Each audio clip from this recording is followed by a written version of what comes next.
ایک ہی بات کی طرف اشارہ کر رہے ہیں کہ پاکستان تحریک انصاف کے سربراہ عمران خان اور پاکستان تحریک انصاف اس وقت پاکستان کی 80% عوام کی نمائندہ جماعت ہے، اور اگر نوجوانوں کی بات کر لی جائے، خواتین کی بات کر لی جائے، تو پھر یہ ریشو 90% تک جا پہنچتی ہے۔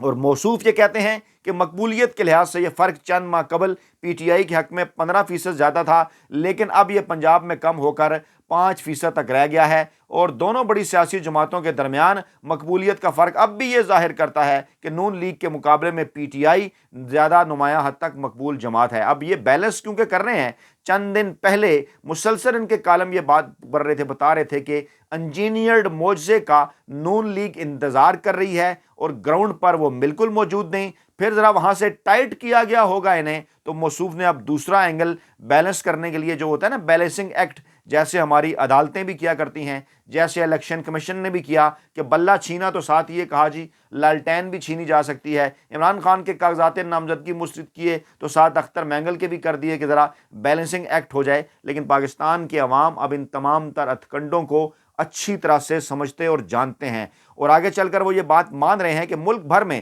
پاکستان تحریک انصاف کی مقبولیت اس وقت 2018 میں ہونے والے عام انتخابات سے زیادہ ہے، اور نون لیگ کی مقبولیت 2018 کے انتخابات سے کم ہے، اور جناب خیال ان کا یہ ہے کہ جناب نواز شریف کے واپس آنے کے بعد شاید اس مقبولیت میں کوئی اضافہ ہوا ہے، ایسا ہرگز نہیں ہے، اور آج بھی وہ عمران خان کی 6 ماہ پرانی مثبت ریٹنگ 60% بتانے پر مجبور ہیں، جو کہ اس وقت 80% ہے۔ نواز شریف کی انہوں نے 35% بتائی ہے، جو کہ اس وقت صرف اور صرف عمران خان کا اگر مقابلہ کریں تو ان کے مقابلے میں 20% ہے، یعنی 80 اور 20 کا مقابلہ ہے۔ اور یہ باخبر ذرائع کون سے ہیں جو انہیں اس قسم کی خبریں دیتے ہیں ایسے موقع کے اوپر کہ وہ یہ ثابت کرنے کی کوشش کریں کہ نہیں جناب پاکستان تحریک انصاف کی مقبولیت میں ان کے خیال میں کمی ہو رہی ہے اور نون لیگ کی مقبولیت میں ان کے خیال میں جو ہے وہ اضافہ ہو رہا ہے۔ لے کر چلیں گے آپ کو سپریم کورٹ آف پاکستان میں 2 اہم ترین کیس تھے، ایک تھا جناب جبری گمشدگیوں کے حوالے سے 3 رکنی بینچ جو ہے وہ اس کیس کی سماعت کر رہا تھا، چیف جسٹس صاحب سربراہی کر رہے تھے اور کہنے لگے جناب کہ لاپتہ افراد کیس کے دوران تکنیکی جو اعتراضات ہیں وہ نظر انداز کر دیے گئے ہیں، اور پی ٹی آئی کی سابق وفاقی وزیر شیریں مزاری کی جانب سے یہ کہا گیا کہ کمیٹی کے بعد سینٹ میں جانے والا ان کا بل جو ہے وہ غائب ہو گیا تھا، اور انہوں نے پھر پی ٹی آئی کے وکیل شعیب شاہین کو کہا کہ آپ صادق سنجرانی پر بہت بڑا الزام لگا رہے ہیں اور آپ کی جانب سے اس کیس میں فریق کیوں نہیں انہیں بنایا گیا، یعنی ٹیکنیکل چیزیں دائیں بائیں ادھر ادھر گھومتے رہے، اور پھر کہتے ہیں جناب کہ مسنگ پرسن کا یہ کیس اب مسنگ بل کا بن گیا ہے، تو آگے چل کر کہتے ہیں کہ آپ پٹیشن میں عمران ریاض اور ارشد شریف کا نام تو لیا گیا ہے، جو یہ نہیں بتا رہے کہ انہیں کون لے کر گیا تھا۔ عمران ریاض اور ارشد شریف کا نام تو لیا گیا، عمران ریاض صاحب تو چلیں موجود ہیں الحمدللہ، ارشد شریف صاحب شہید ہو گئے تو وہ کہاں سے آ کر یہ بتائیں گے انہیں کون لے کر گیا تھا، اور ان کی جانب سے ان کا نام نہیں لیا گیا جو بتا رہے تھے کہ انہیں کون لیا گیا، اور آگے چل کر پھر انہیں نام بھی لیا متی اللہ جان اور اسد طور صاحب کا۔ تو بتانا قاضی فائز عیسیٰ صاحب آپ کو یہ ہے کہ محترم اسد طور صاحب غائب نہیں ہوئے تھے، ان کے ساتھ جو تشدد ہوا تھا اس کی بھرپور مذمت کرتے ہیں، اور متی اللہ جان صاحب بھی غائب نہیں ہوئے تھے، انہیں اٹھا کر لے جایا گیا تھا اور شام کو ان کی واپسی ہو گئی تھی، ان کے ساتھ بھی جو کچھ ہوا اس کی بھرپور مذمت کرتے ہیں، پہلے بھی کی، لیکن جو معاملہ ہے گمشدہ افراد کا، عمران ریاض صاحب کی مسلسل آپ کو پتہ ہونا چاہیے کتنے دن کتنے مہینے وہ غائب رہے، اسی طرح سے ارشد شریف صاحب کو قتل کر دیا گیا، اور آپ ان دونوں معاملوں کو بیلنس کر رہے ہیں اپنا ماضی کا جو تمام تر سکور ہے وہ سیٹل کرنے کے لیے، اور آپ یہ پوچھ بھی رہے ہیں کہ عمران ریاض صاحب کون ہیں، آپ کہہ رہے ہیں کہ متی اللہ جان صاحب کا نام نہیں لیا اور پھر کہہ رہے ہیں کہ جناب آپ عمران ریاض کا نام لے رہے ہیں، وہ کون ہیں؟ تو آپ کو بتائے دیتے ہیں عمران ریاض صاحب وہ ہیں جن کا متی اللہ جان صاحب کورٹ آمد پر انٹرویو کیا کرتے تھے، اور غیر جانبدار لوگوں کا یہ کہنا تھا کہ وہ اس انٹرویو کی وجہ سے متی اللہ جان صاحب کے ویوز بھی زیادہ آ جایا کرتے تھے۔ ہم کسی کے اوپر کوئی اعتراض نہیں کر رہے، ہم بھی بات کرتے ہیں عمران ریاض صاحب کے اوپر، دیگر دوستوں کے حوالے سے تو آتے ہیں ویوز، لیکن آپ اتنے بھی وہ کہتے ہیں نا کہ اب لا علم نہ بنے کہ آپ پوچھ رہے ہیں عمران ریاض صاحب کون ہیں، آپ کو اچھی طرح سے اس بات کا اندازہ ہے، عمران خان ہوں، عمران ریاض ہوں یا دیگر کو 2-4 نام ہوں، جب یہ نام سامنے آتے ہیں تو پھر نہ جانے کیوں آپ ماضی میں جا کر اپنا کوئی سکور سیٹل کرنے کی کوشش میں مصروف ہو جاتے ہیں۔ پاکستانی عوام کو اچھی طرح سے اس بات کا اندازہ ہے میمو کمیشن کے اندر کیسے وہ بنا تھا، افتخار چودھری صاحب نے کیسے بنایا تھا، کالا کوٹ پہن کر کیسے نواز شریف صاحب گئے تھے، کیسے شجاع پاشا صاحب نے زرداری صاحب کو بتایا کہ یہ کیانی صاحب کے کہنے پہ سب کچھ ہوا تھا میمو، کیسے نواز شریف کے کہنے کے اوپر یہ جو ہے وہ کمیشن بھی بنا، افتخار چودھری صاحب کا پسندیدہ، آپ اس کمیشن کے اندر شامل بھی ہوئے اور پھر وہی فیصلہ آیا جو اسٹیبلشمنٹ چاہتی تھی، اور اس کے بعد پھر پیپلز پارٹی کی حکومت بھی چلے گی۔ تو سب کو تاریخ کا اندازہ ہے محترم چیف جسٹس قاضی فائز عیسیٰ صاحب کہ کون کہاں سے کیسے آپریٹ کر رہا ہے۔ آپ اگر اتنے اینٹی اسٹیبلشمنٹ ہیں جیسے آپ ماضی کے اندر بات کیا کرتے تھے، تو آپ کے دورے چیف جسٹس کے دوران ایک ذرا کمپیریٹو انالیسس تو کر لیجئے کہ کیا کچھ ہو رہا ہے پاکستان کے اندر آئین، انسانی حقوق کی خلاف ورزیوں اور جمہوریت کے حوالے سے، اور آپ ابھی تک ماضی کی مثالیں ہی دیے جاتے ہیں۔ اگر ماضی میں کوئی بات غلط ہوئی ہے تو کیا آج کی غلط ہوئی بات اس کی دلیل جو ہے وہ ماضی کی غلط ہوئی بات آج کی غلط کی ہوئی بات کی دلیل بن سکتی ہے؟ کچھ خدا کا خوف کیجئے۔ آپ کس قسم کے ریمارکس جو ہیں وہ دے رہے ہیں، اور آگے چل کر آپ نے کہا کہ جی آپ سیاسی فوائد حاصل کرنا چاہتے ہیں، پھر آپ پوچھتے رہے کہ اعتزاز احسن صاحب کہاں ہیں، پھر وہاں پر ٹھٹھے بھی لگے، وہاں پر لطیفے بھی سنائے گئے، یہ کس قسم کا کیس ہے جناب؟ اور آپ کہتے ہیں کہ یہ کسی مخصوص پارٹی کا ذکر ہو رہا ہے۔ پھر آپ نے یہ کہا کہ جو صداقت عباسی یا جو پی ٹی آئی کے لوگ غائب ہوئے، انہوں نے تو یہ بھی نہیں کہا انہیں کس نے غائب کیا۔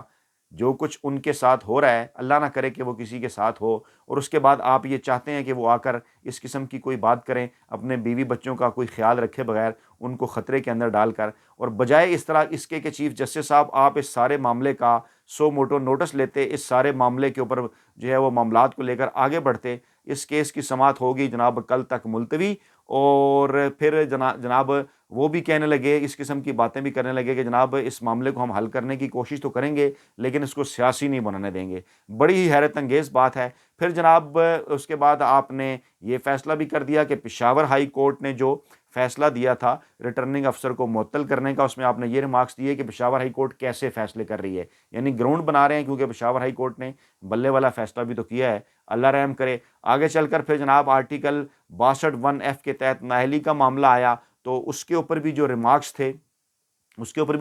تھے وہ ماضی میں چلے گئے جنرل ضیاء کی طرف۔ تو ابھی پاکستان کے اندر جو کچھ ہو رہا ہے مجھے ذرا بتائیے، آپ بھی ماشاءاللہ آپ کی اچھی خاصی ایج ہے، آپ کا بڑا تجربہ ہے، جو انسانی حقوق کی خلاف ورزیاں اس وقت پاکستان میں ہو رہی ہیں ان کا ذرا کمپیریٹو انالیسس کر لیجئے ماضی کے تمام جو ادوار تھے ان کے ساتھ ہے۔ بے شک پاکستان کے اندر اعلانیہ مارشل لا تو نہیں ہے، لیکن ذرا سہیل وڑائچ صاحب کے کالم پڑھ لیجئے، ذرا انصار عباسی صاحب کے کالم پڑھ لیجئے، ذرا آج حفیظ اللہ نیازی صاحب کی وہ ویڈیو بھی سن لیجئے جو ہم ابھی آپ کے سامنے رکھنے جا رہے ہیں، تاکہ آپ کو ذرا ان معاملات کو سمجھنے میں آسانی تو ہو کہ جناب ہو کیا رہا ہے۔ تو پہلے یہی ویڈیو آپ کے سامنے رکھ دیتے ہیں، امید ہے کہ قاضی فائز عیسیٰ صاحب تک بھی یہ جو لیک ویڈیو ہے یہ ضرور پہنچے گی۔ سنیے جناب۔ کہ